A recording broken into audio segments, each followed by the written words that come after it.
Direto para a entrevista do dia com a Denise Campos de Toledo. E vamos falar agora sobre eleições e ambiente político. Eu converso com Damares Alves, do Republicanos, ex-ministra da Mulher, Família e Direitos Humanos, pré-candidata a senadora no Distrito Federal. Ministra, boa noite. Boa noite, Denise. Alegria estar com vocês. Boa noite a todos que estão nos acompanhando. Estou aqui à sua disposição, Denise. Bom, e vamos começar a falar então da sua pré-candidatura a senadora pelo Distrito Federal. A senhora mudou, inclusive, o Distrito Eleitoral do Amapá para Brasília. E eu queria saber como é que está o encaminhamento, porque a senhora também já se mostrou disposta a concorrer na chapa do presidente Bolsonaro como vice-presidente, não é?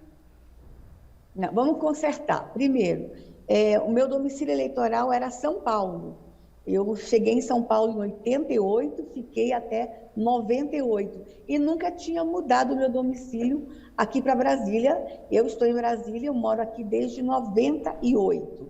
Então, eu transferi o domicílio de São Paulo para Brasília. A história do Amapá, e que todo mundo acompanhou, não só Amapá, como Pará, Sergipe, também Roraima, é que havia uma expectativa e um monte de convite para que eu saísse candidata em um desses estados. Então, mas o meu domicílio eleitoral era São Paulo, eu mudei para cá.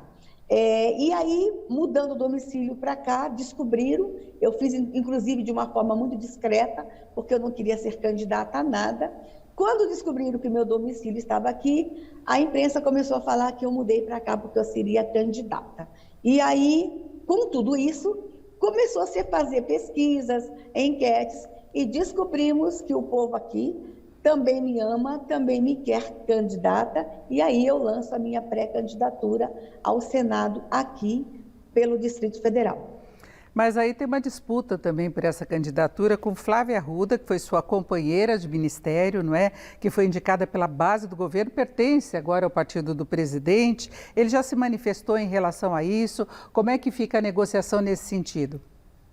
A Flávia é minha amiga querida, sou apaixonada pela Flavinha, parceira, companheira, e nós somos um único projeto, Débora, Denise, um único projeto.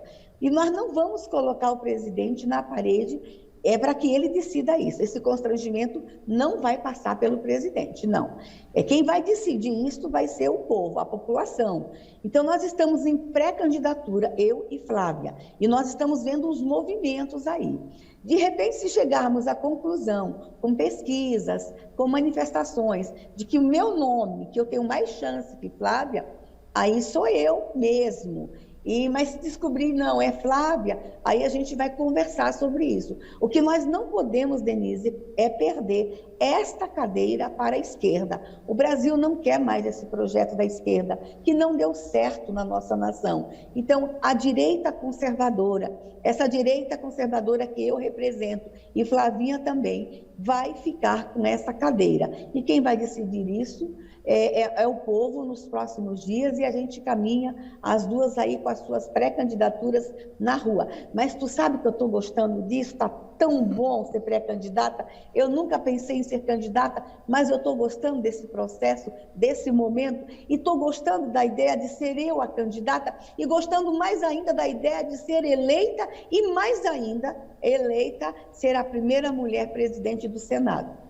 Agora, há essa preocupação que a senhora colocou da direita, por exemplo, em fazer maioria no Senado, não é? O Senado que vai ser renovado em 1/3 e que tem tido mais divergências com o governo Bolsonaro do que a Câmara, né? Sob a liderança aí de Arthur Lira. Nós tivemos, inclusive, a CPI da Covid no Senado. A sua candidatura também tem esse foco aí de tentar ampliar a participação no Congresso? Tanto a minha como a de Flávia, né? As duas são leais ao presidente Bolsonaro, ao projeto Bolsonaro. As duas, com certeza, cumpririam uma missão de garantia das propostas deste governo que tem dado certo. Mas, claro, nós estamos trabalhando para que outros no Brasil sejam eleitos. Mas não é só porque o Senado foi oposição, não. É porque foi um Senado covarde, sim. Deixa eu aumentar aqui o tom da minha fala. Foi um Senado que se curvou, foi um Senado que deixou de fazer muita coisa, especialmente no período de pandemia, preferiram a briga do que as respostas, preferiram a briga do que em busca de soluções. Então, eu creio que o Brasil merece um Senado melhor, um Senado que os seus parlamentares, os senadores, tenham mais compromisso com a nação, com pautas que, de fato, venham beneficiar o povo. E nós temos algumas grandes reformas que passam pelo Senado e que estão lá paradas. Por exemplo, Denise, a reforma do Código Penal está na gaveta do Senado desde 2012. E nós estamos diante de tanta violência e a gente precisa consolidar, a gente precisa atualizar a lei penal no Brasil. E também as reformas na área da economia, que o Paulo Guedes tanto sonha e que passam pelo Senado. Então, precisamos de um Senado que pense Brasil, que pense povo, que pense criança, que pense solução e que pare de brigar e de fazer tanta intriga, e um Senado de corajosos, de homens e mulheres valentes que não se curvam a um outro poder. E a gente sabe toda a confusão que teve aí entre o Legislativo e o STF, cada um no seu lugar, cumprindo o seu papel, respeito pela democracia, harmonização entre os poderes. Eu acho que essa é a nossa proposta. Agora, ministra, a divergência também faz parte da democracia e muitas vezes a gente vê a Câmara fechada demais com o governo, sem ter essas divergências, discussões mais aprofundadas, inclusive determinadas matérias tramitam em regime de urgência com muita rapidez, sem dar muito espaço para a reação da oposição, e o Senado discute mais essas propostas. E a gente vê o Senado também querendo avançar com propostas importantes, como a reforma tributária. Então, cada um tem o seu papel. A gente não pode imaginar que haja uma adesão total a uma postura de governo que faz parte da democracia. A senhora não concorda com isso? Concordo que é para isso que tem um parlamento, para se discutir ideias, mas um parlamento que avance, um parlamento que pense em nação, um parlamento que pense no povo e um parlamento que também faça com que as nossas garantias constitucionais sejam cumpridas, nossos direitos constitucionais sejam garantidos. Então, é sim, vim de lá, vim dos bastidores do Congresso, você sabe disso, é sim um lugar de discussão de ideias, mas é um lugar de solução também, é um lugar de respostas também. E o povo está cansado, o povo está querendo respostas mais efetivas. Tivemos esses 4 anos, e aqui eu faço uma crítica também à Câmara. Nós tivemos um legislativo nesses 4 anos muito confuso. Quando a gente lembra, Denise, da aprovação do Orçamento da União 2021, em abril, eu estava lá gestora, o povo com fome, necessidade, pandemia, e eles não deram conta de aprovar o Orçamento da União em dezembro, vamos aprovar em abril. Sabe o que é você trabalhar 4 meses como gestora sem um Orçamento da União aprovado? Então, nós tivemos, sim, um legislativo complicado nas 2 casas e a gente precisa agora avançar. Eu estou torcendo que a Câmara dos Deputados também tenha uma grande renovação, com parlamentares com causas, com compromissos com o Brasil, assim como a gente também está sonhando com uma grande renovação no Senado Federal. Agora, ministra, a gente tem problemas também em relação à tramitação de orçamento agora e de despesas com a atual composição, não é? Nós temos o fundão eleitoral, a participação, aí, as emendas de relator, enquanto o governo está tendo de cortar novamente despesas dos ministérios para poder talvez bancar o reajuste do funcionalismo, que foi inclusive prometido pelo presidente em algumas categorias, não é? Sim, e tudo isso tem que ser revisto, Denise. E você vê que muita coisa acaba estourando no colo do presidente da República. O malvado, o incoerente, acaba sendo ele. O Congresso Nacional tem que fazer o dever de casa. O Congresso Nacional tem que assumir as suas responsabilidades. Então, de fato, algumas mudanças, algumas transformações, algumas reformas que precisamos tanto para que o presidente possa trabalhar, para que o Executivo possa trabalhar. Temos aí, de fato, um orçamento aprovado que eu acredito que ele precisa ser revisto num todo. E vou te dar uma ideia, um exemplo de quando eu falo do orçamento da União. Nós precisamos trabalhar com políticas públicas e um orçamento em cima de dados e bases científicas. Chega de achismo. lá na execução de políticas públicas sendo construídas, estavam sendo construídas sem dados, sem precisão.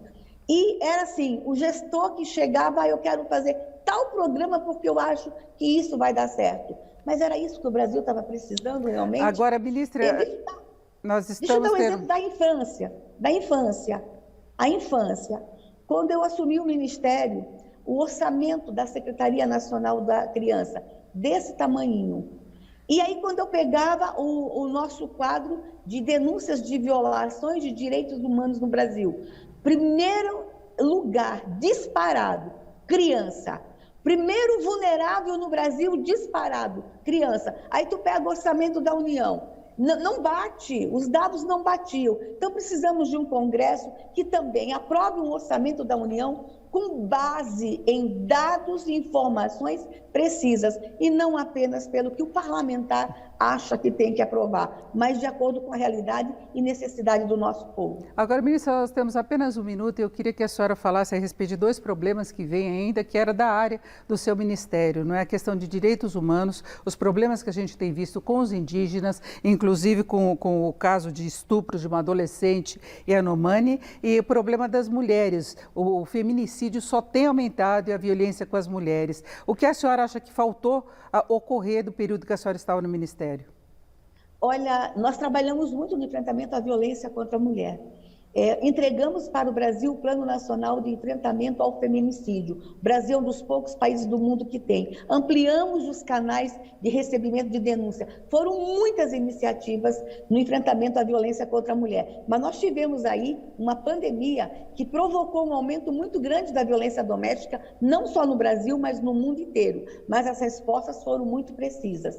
Quanto às crianças indígenas, foi entregue agora, dia 18, para o Brasil, o Plano Nacional de Enfrentamento à Violência contra a Criança, com um recorte específico para a criança indígena. Perfeito. Não se falava de criança indígena no Brasil, não se tinha um programa, uma proposta de proteção à criança indígena. E agora o nosso governo entregou, o governo Bolsonaro entregou, e nós vamos cuidar de verdade das crianças indígenas no Brasil. É isso, infelizmente chegamos ao final, ouvimos da Mari Alves, do Republicanos, ex-ministra da Mulher, Família e Direitos Humanos e pré-candidata a senadora pelo Distrito Federal. Muito obrigada mais uma vez, uma boa noite.